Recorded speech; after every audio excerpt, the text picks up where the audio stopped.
Presbiter yang bertugas mengucapkan selamat beribadah di hari Rabu ini. Kiranya ibadah yang kita lakukan saat ini berkenan di hadapan Tuhan dan kita diberkatinya. Pemberita firman pada ibadah ini adalah Pendeta Teddy Christian Sigarlagi Masinambo STH. Mari kita berdiri untuk menghadap Tuhan dan menyembahnya, serta memuliakan namanya karena kasih setianya besar atas kita.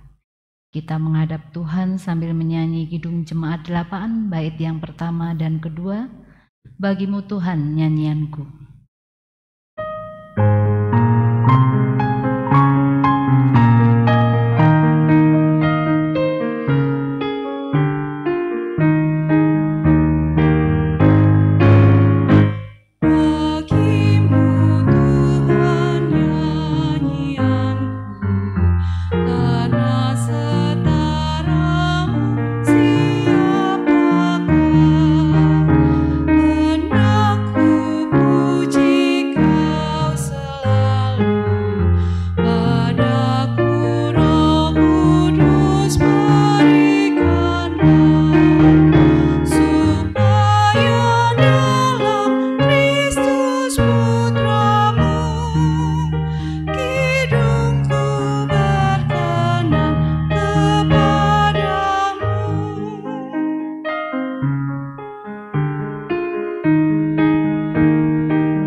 Sebelum ibadah kita mulai, mari kita satu dalam doa.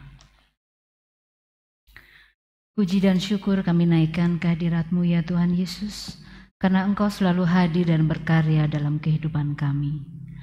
Melalui ibadah rumah tangga pada malam hari ini, kami datang menghadap-Mu untuk mengungkapkan rasa syukur akan segala kebaikan dan penyertaan-Mu dalam kehidupan kami sampai saat ini. Engkau mengetahui segala kekurangan dan kelemahan kami ya Tuhan. Ampunilah segala dosa dan kesalahan kami. Hadirlah dalam persekutuan ini ya Tuhan dari awal sampai akhir. Berkati Bapak Pendeta Teddy yang akan membawakan firman pada malam hari ini. Kuasai hati kami ya Tuhan agar kami layak untuk beribadah kepadamu. Dalam nama Tuhan Yesus kami berdoa. Amin. Jemaat yang dikasihi Tuhan, marilah kita membaca Mazmur dari Mazmur 25 ayatnya yang ke-14 sampai 22 secara berbalasan. Tuhan bergaul karib dengan orang yang takut akan Dia, dan perjanjiannya diberitahukannya kepada mereka. Mataku tetap terarah kepada Tuhan, sebab Ia mengeluarkan kakiku dari jaring. Berpalinglah kepadaku dan kasihanilah aku, sebab aku sebatang kara dan tertindas. Lapangkanlah hatiku yang sesak, dan keluarkanlah aku dari kesulitanku. Titiklah sengsaraku dan kesukaranku, dan ampunilah segala dosaku. Lihatlah betapa banyaknya musuhku, dan bagaimana mereka membenci aku dengan sangat mendalam. Jagalah kiranya jiwaku dan lepaskanlah aku. Janganlah aku mendapat malu, sebab aku berlindung padamu. Ketulusan dan kejujuran kiranya mengawal aku, sebab aku menanti-nantikan Engkau. Bersama-sama, ya Allah, bebaskanlah orang Israel dari segala kesesakannya. Jemaat dipersilahkan duduk kembali. Kita menyanyi Kitab Bakti 3, bait yang pertama dan kedua, mari menyembah.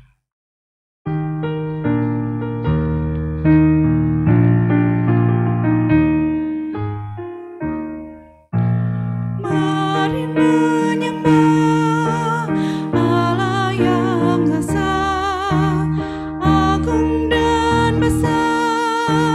selama-lamanya. Bapa, Putra, Roh Maha Kudus, kami datang sujud menyembah.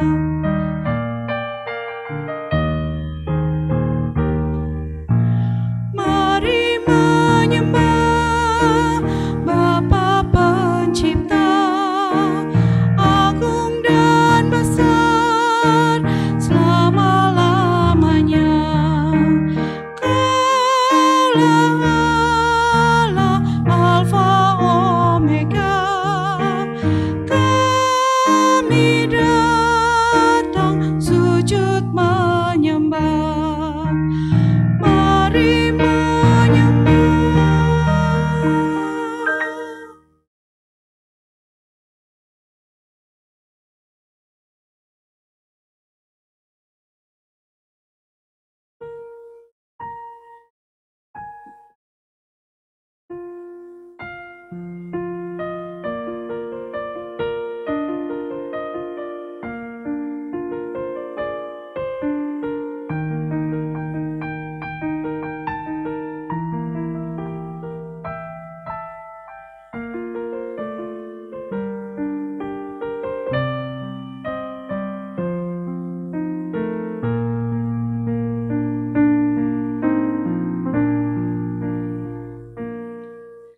Bapa,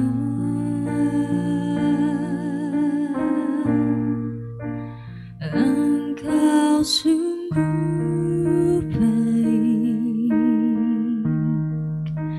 kasih-Mu melimpah di hidupku.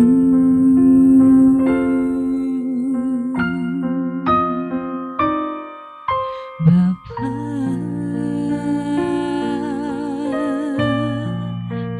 ku berterima kasih, berkat-Mu hari ini yang Kau sediakan bagiku. Naikkan syukurku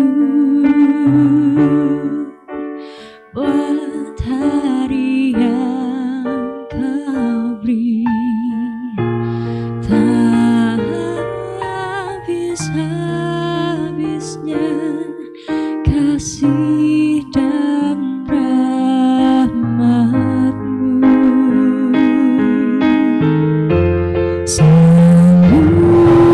Baru dan tak pernah terlambat pertolongan-Mu, besar setia-Mu di sepanjang hidupku.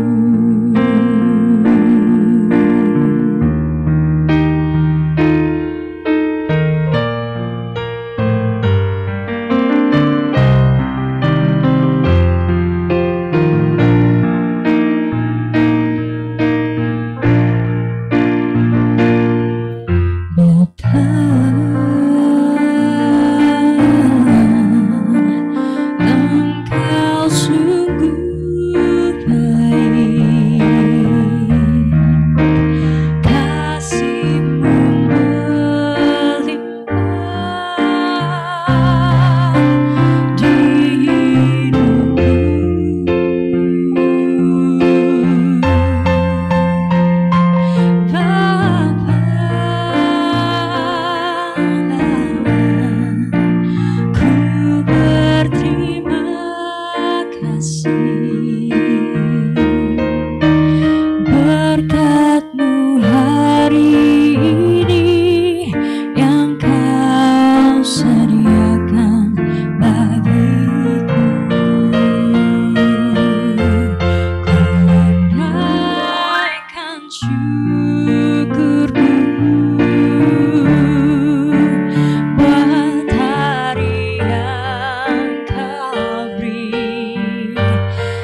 besar setiamu,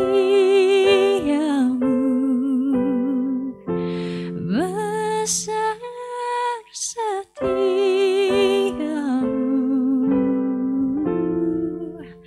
besar setiamu.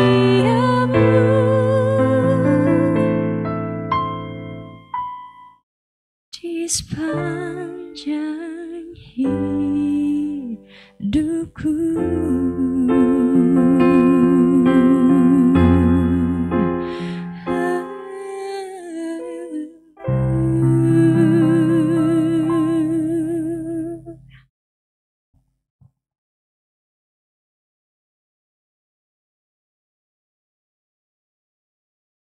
Jemaat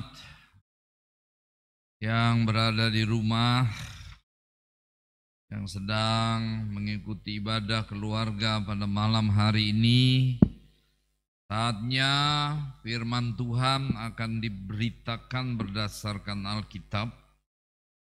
Karena itu mari kita memohon pertolongan Roh Kudus di dalam doa. Mari kita berdoa.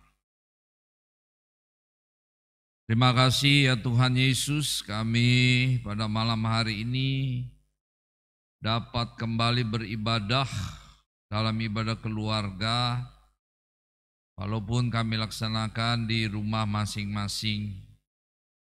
Biarlah kami dapat menyembah Engkau melalui ibadah ini dalam roh dan kebenaran. Dan kami sekarang akan menerima pemberitaan firman dari Alkitab. Biarlah Roh Kudus-Mu yang bekerja memberkati kami untuk mengerti apa yang kami baca, apa yang kami dengar, dan kami dapat lakukan dalam kehidupan kami sebagai orang percaya setiap hari. Bersabdalah dalam Roh Kudus, kami telah siap untuk mendengar. Amin. Jemaat, marilah berdiri untuk mendengar firman Tuhan yang dibacakan dari Alkitab. Kisah Para Rasul 10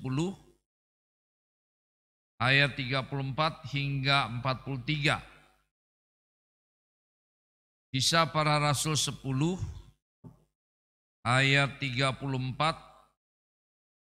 hingga ke 43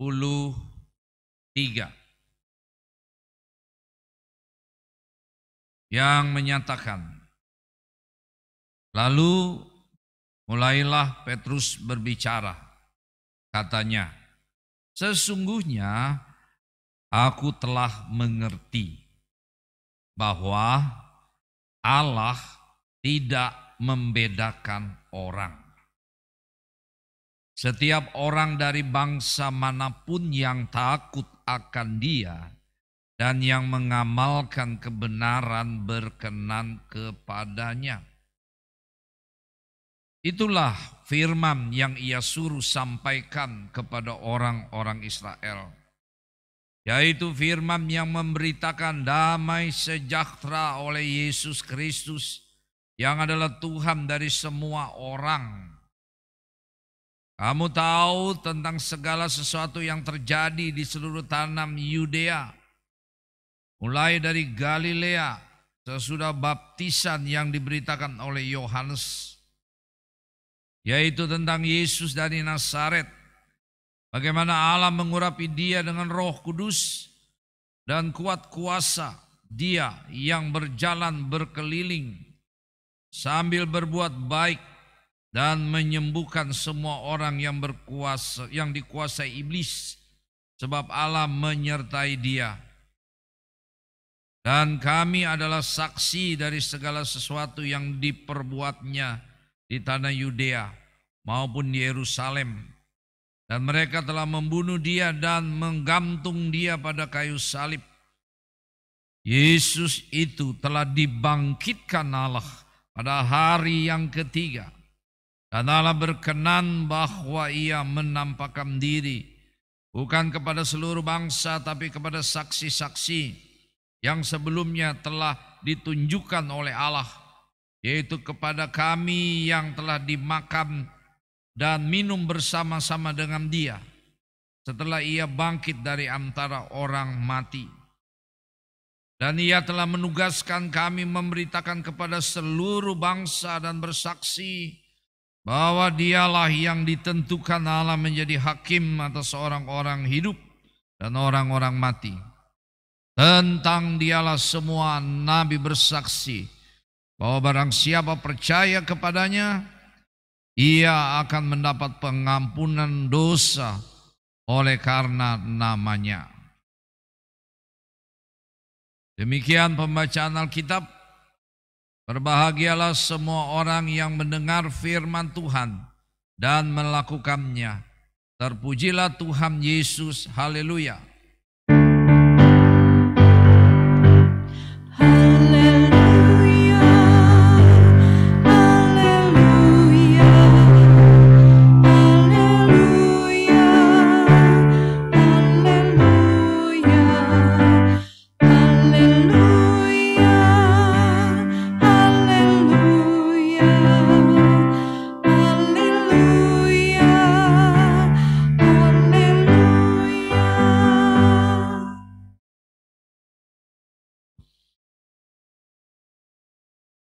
Jemaat yang Tuhan Yesus kasihi, selamat malam, shalom.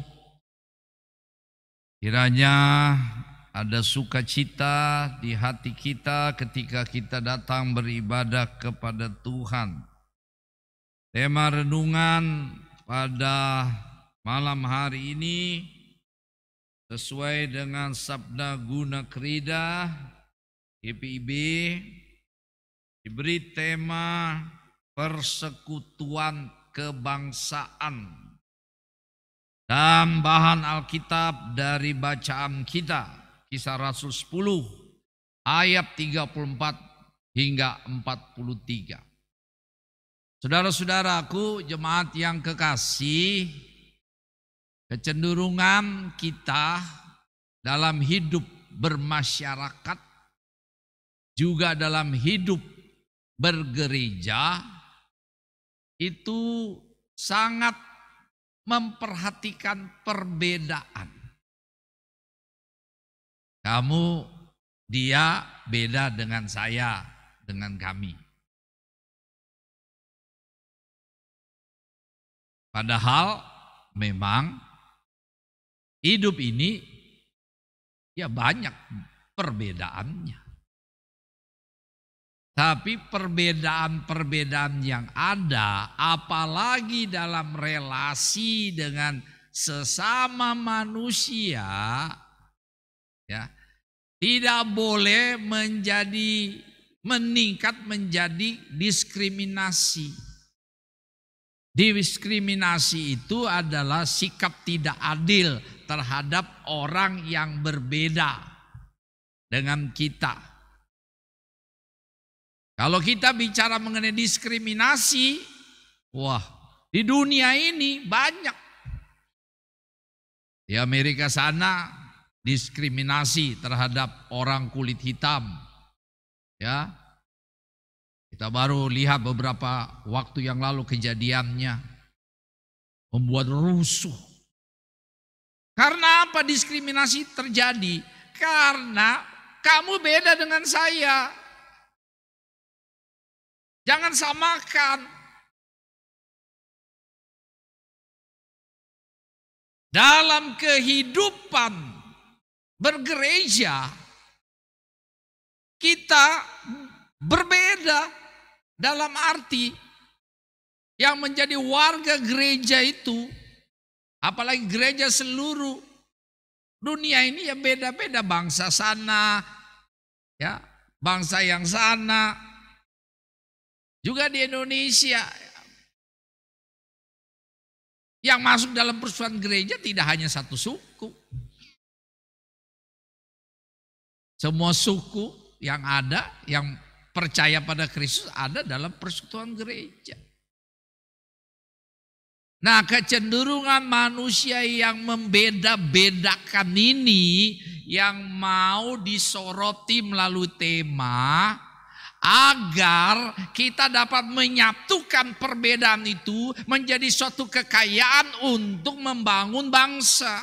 Diberi tema lah persekutuan kebangsaan, dan mengambil setting dari firman Tuhan bagaimana Petrus menyikapi Kornelius. Ya. Kalau kita baca di dalam bacaan kita, coba perhatikan Bapak Ibu, Kornelius maksud saya, ya. Siapa Kornelius? Ini mesti baca dari ayat 1. Coba kita lihat ayat 1. Di Kaisarea ada seorang yang bernama Kornelius, seorang perwira pasukan yang disebut pasukan Italia. Ya. Emang kenapa dia? Ayat 2. Ia saleh, ia serta seisi rumahnya takut akan Allah, dan dia memberi banyak sedekah kepada umat Yahudi dan senantiasa berdoa kepada Allah. Nah, saudara-saudara, kita harus tahu dulu ini kondisi waktu Lukas menulis ya kitab ini. Itu di Kaisarea ada pertentangan antara orang Yahudi dan non-Yahudi. Orang Yahudi bilang, ya kamu beda sama saya, karena itu perlakuan berbeda. Nah, Kornelius ini siapa dia? Seorang perwira Romawi. Ya. Dari yang dinamakan pada waktu legion. Ya. Jadi satu legion tentara Romawi itu ya begini penjelasannya. Suatu legion terdiri dari 6.000 orang. Ya. Pasukan terdiri 6.000 orang tuh legion. Nah, legion ini dibagi dalam 10 pasukan, spera atau batalion, yang masing-masing terdiri dari kurang lebih 600 orang. Jadi dari 6.000 orang dibagi kelompok menjadi 10 pasukan. Satu pasukan itu terdiri dari 600 orang. Dan tiap pasukan dibagi lagi menjadi 6 kelompok, yang masing-masing terdiri dari 100 serdadu. Nah, di mana Kornelius? Dia seorang perwira dari pasukan yang dinamakan pasukan Italia. Dan dia menjadi perwira kepala dari 100 serdadu. Yang harus ya dia jaga, yang harus ada dalam pertanggungan jawabnya. Nah, ini penting Bapak Ibu supaya kita ketika membaca mengerti apa sih ini maksudnya. Jadi pada saat itu Kornelius ini seorang yang punya jabatan.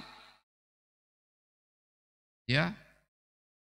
Punya wibawa, punya kekuatan. Tapi yang menarik adalah kehidupan rohaninya. Coba perhatikan. Ya. Di situ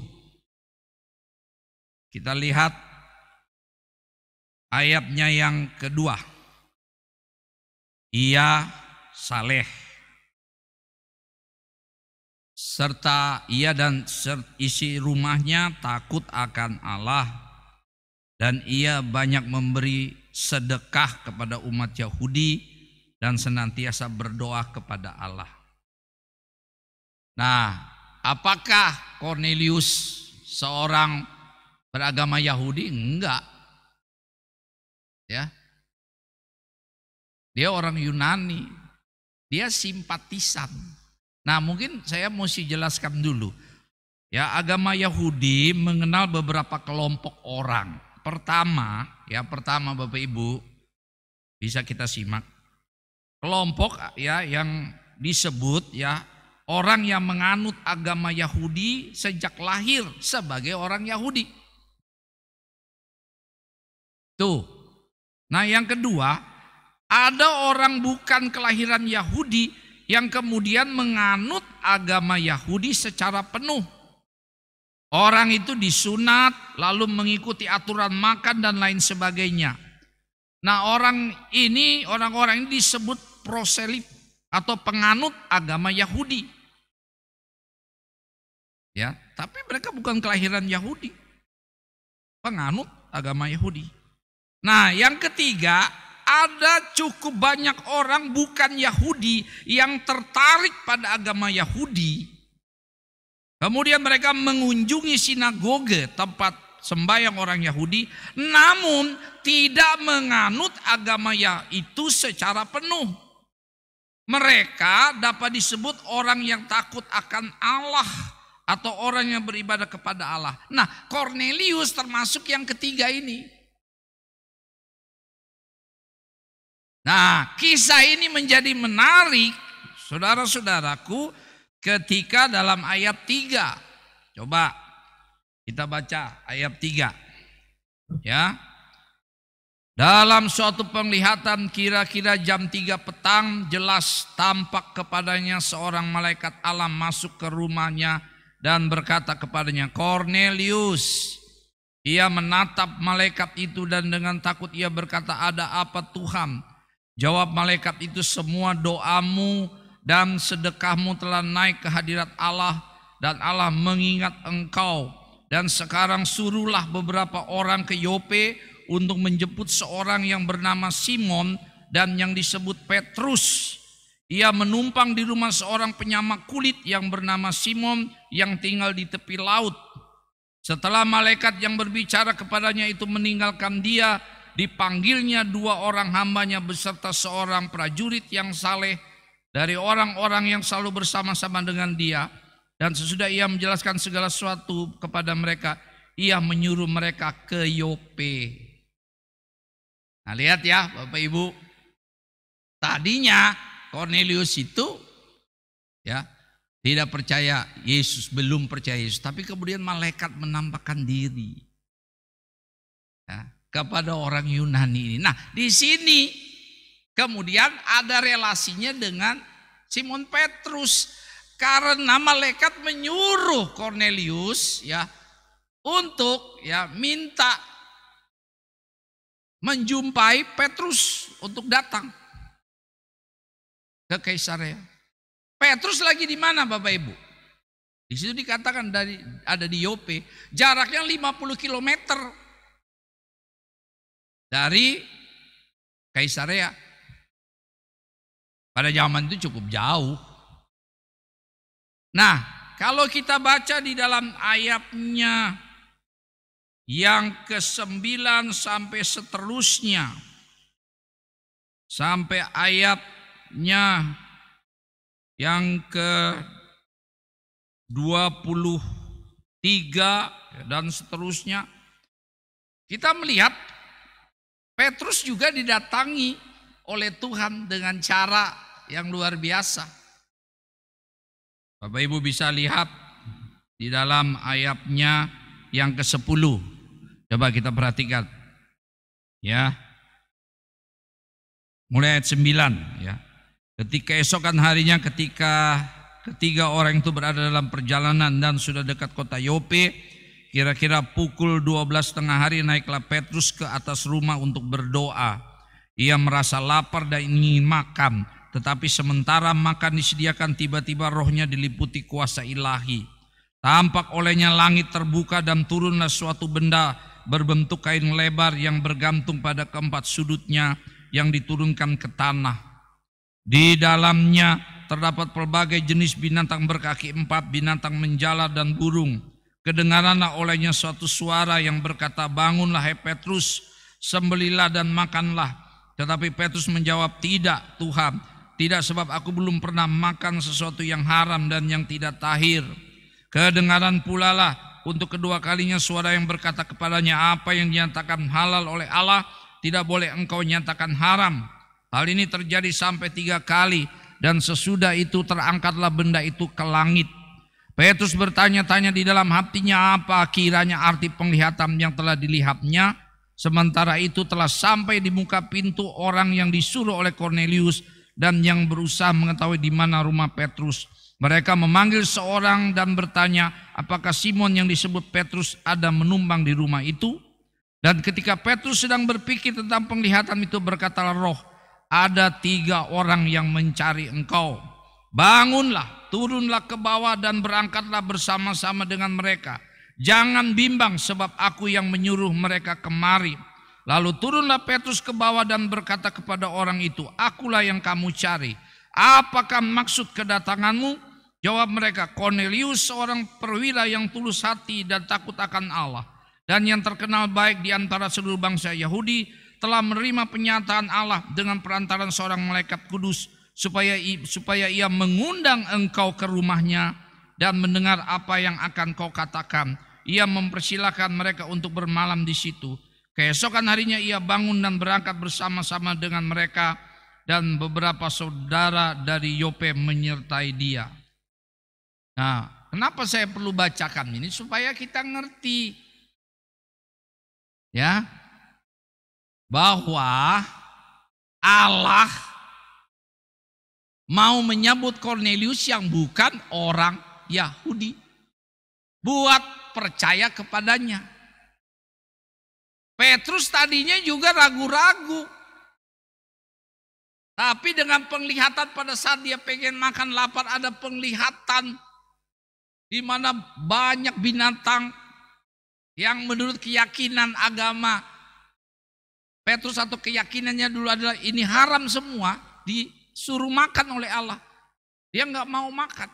Dia bilang itu haram, tapi dibilang kan apa yang halal jangan kamu haramkan. Ternyata ini gambaran. Ya. Jangan tolak orang non-Yahudi. Itu maksudnya. Allah juga memilih mau membuat percaya Kornelius yang bukan orang Yahudi. Nah, latar belakang ini supaya kita mengerti bacaan kita dalam ayat yang ke-34 sampai 43. Yang intinya Petrus bilang apa? Ayat 34. Sesungguhnya aku telah mengerti bahwa Allah tidak membedakan orang dari bangsa manapun. Allah tidak membedakan orang. Kasihnya mau menjangkau semua orang, tidak peduli dia bangsa apa, dia warna kulit apa. Karena pengorbanan Yesus yang dijabarkannya, saya tidak lagi menjabarkan sampai ayat yang ke-43. Bahwa apa yang dikerjakan Yesus itu menjangkau seluruh dunia, seluruh bangsa. Yang penting percaya pada karya Yesus. Jadi garis bawahi Bapak Ibu di sini ya. Aku tahu ayatnya ke-34. Aku mengerti bahwa Allah tidak membedakan orang. Nah, untuk kita apa? Kita baru saja 2 hari lalu merayakan hari kemerdekaan ke-75. Seperti saya katakan dalam khotbah tanggal 17 Agustus, kita ini majemuk sekali. Terdiri bagi banyak suku, agama beda-beda. Ya. Ada orang miskin, ada yang kelas menengah, kelas atas, beda. Tetapi firman Tuhan mau mengingatkan kita khususnya sebagai orang percaya. Di dalam Kristus kita tidak boleh membeda-bedakan orang sehingga terjadi diskriminasi. Tidak boleh. Semua sama dikasih Tuhan. Semua sama menerima cahaya matahari yang sama. Sinar bulan dan bintang sama. Tidak pilih-pilih orang itu. Hujan sama dirasakan oleh semua. Nah, kitanya saja nih kecenderungan. Ya.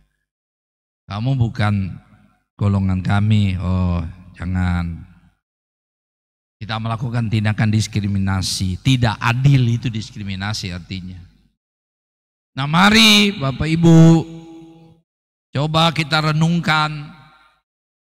Kalau kita bilang kita ada di dalam Kristus Yesus, berarti kita harus pakai cara pikir Kristus yang tidak membeda-bedakan orang. Mau menerima siapapun. Ya. Pria juga tidak harus bilang dia lebih hebat dari wanita. Terjadi diskriminasi kepada kaum perempuan. Tidak bisa. Kalau kita bilang kita dimiliki Kristus, mari kita praktekkan cara Kristus yang mau berlaku adil kepada semua orang. Mari kita hadirkan kasih Allah yang tidak membeda-bedakan orang, tidak pilih kasih. Juga di dalam pelayanan. Juga sebagai sebuah bangsa, kita masyarakat yang sangat majemuk. Kita harus juga menjadi pelopor, jadi persekutuan bangsa. Dari masyarakat yang sangat berbeda satu dengan yang lain. Jangan itu membuat gap, jurang. Tapi justru itu satu kekayaan untuk menyatukan kita sebagai persekutuan bangsa.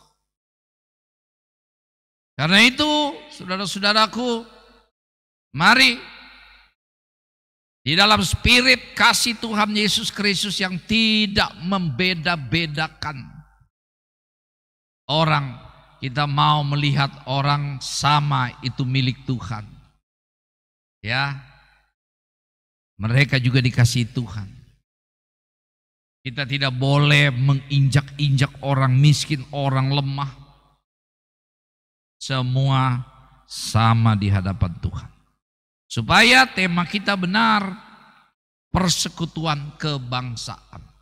Persekutuan bukan hanya persekutuan gereja, tapi juga gereja harus hadir ya untuk mempelopori persekutuan bangsa Indonesia di tengah kemajemukan yang luar biasa. Supaya damai sejahtera Allah juga hadir bagi bangsa ini. Selamat merenungkan, selamat berjuang, Tuhan memberkati. Amin. Mari kita bersaat teduh.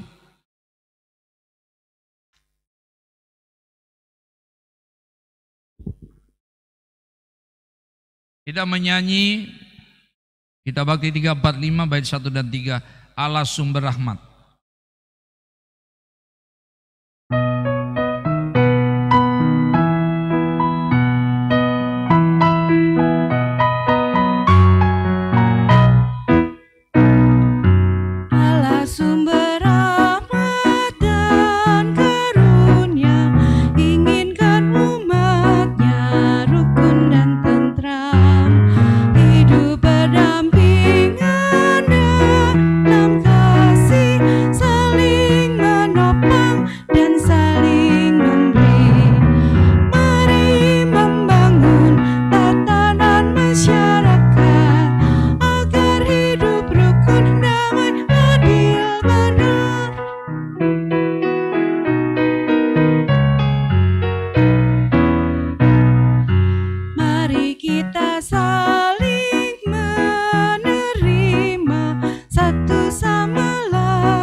Mari kita bersatu dalam doa syafaat diakhiri dengan doa Bapa kami dan doksologi.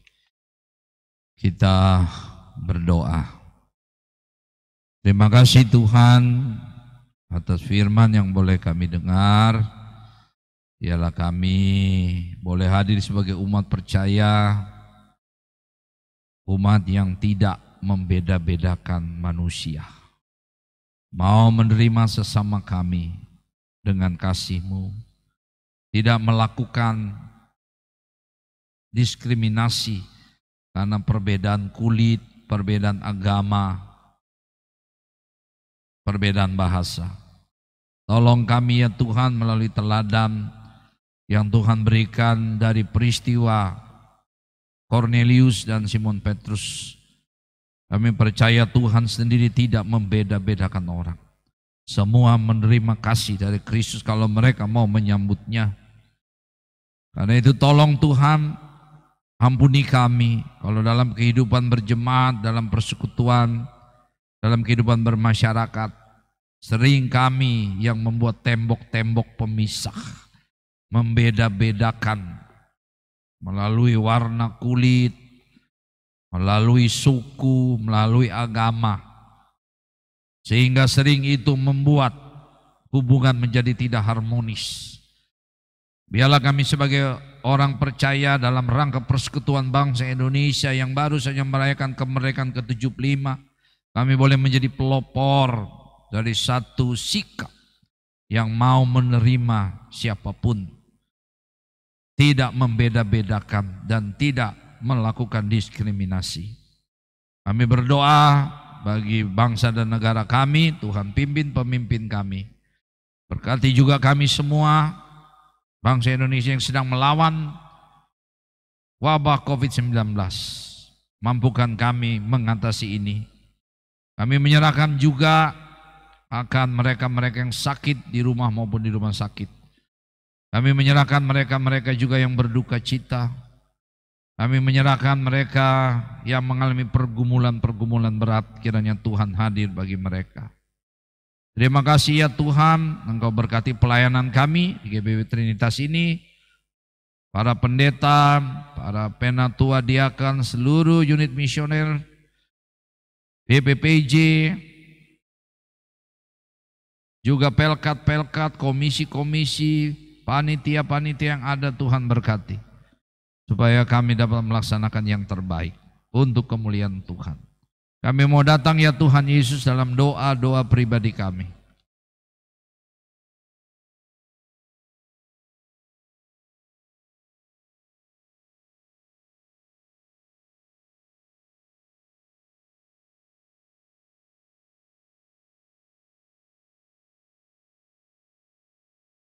Di dalam nama Tuhan Yesus yang telah mengajar kami berdoa, Bapa kami yang di sorga, dikuduskanlah namamu, datanglah kerajaanmu. Jadilah kehendakmu di bumi seperti di sorga. Berikanlah kami pada hari ini makanan kami yang secukupnya. Dan ampunilah kami akan kesalahan kami, seperti kami juga mengampuni orang yang bersalah kepada kami. Dan jangan membawa kami ke dalam pencobaan, tapi lepaskanlah kami daripada yang jahat.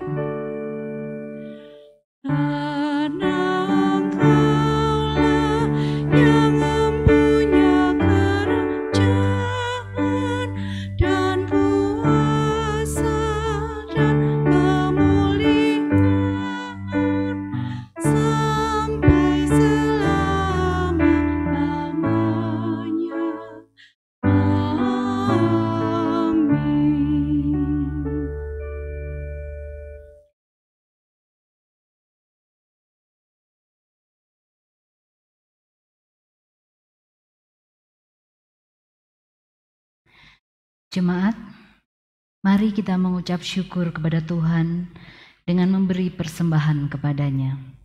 Ingatlah firman Tuhan dalam 1 Tawarik 16 ayat yang ke-29 yang menyatakan, berilah kepada Tuhan kemuliaan namanya, bawalah persembahan dan masuklah menghadap Dia. Sujudlah menyembah kepada Tuhan dengan berhiaskan kekudusan. Tuhan memberkati saudara dan persembahan saudara.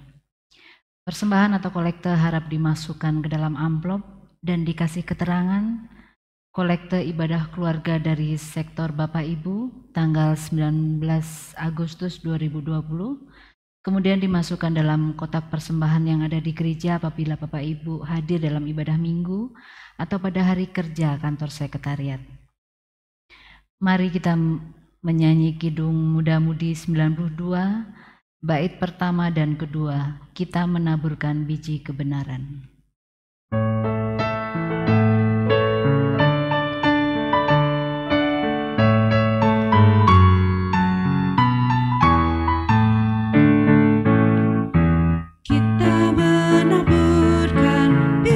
kebenaran pada pagi hari, siang dan petang.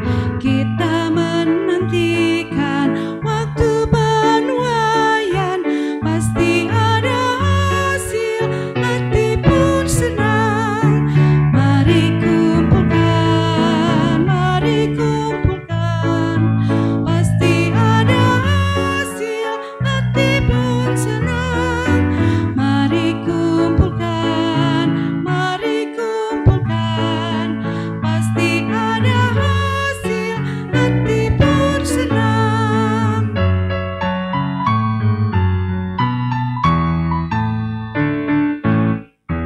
Taburkanlah dalam terang dan kegelapan, walaupun bertiup angin yang kencang. Kerja dan usaha akan digenapkan, pasti ada hasil, hati pun senang. Mari kumpulkan, pasti ada hasil, hati pun senang. Mari kumpulkan, pasti ada hasil, hati pun senang. Jemaat yang dikasihi Tuhan, mari kita berdiri untuk menyerahkan persembahan ini kepada Tuhan dalam doa syukur. Kembali kami mengucap syukur atas berkat dan cinta kasih Tuhan Yesus dalam kehidupan kami. Sebagai salah satu ungkapan syukur kami saat ini, kami telah memberikan persembahan syukur. Kiranya persembahan yang kami berikan ini bisa berguna untuk pelebaran kerajaan sorga-Mu. Berkati persembahan kami ini ya Tuhan, dan berkati majelis yang akan mengelolanya. Di dalam nama Tuhan Yesus kami berdoa. Amin. Dengan tetap berdiri, mari kita menerima pengutusan.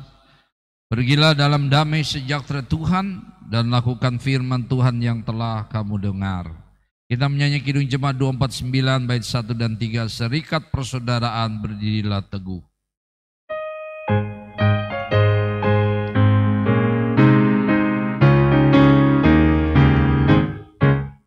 Serikat persaudaraan berdirilah teguh, sempurnakan persatuan di dalam Tuhan-Mu. Bersama-sama majulah, dikuatkan iman, berdamai bersejahtera dengan pengasihan.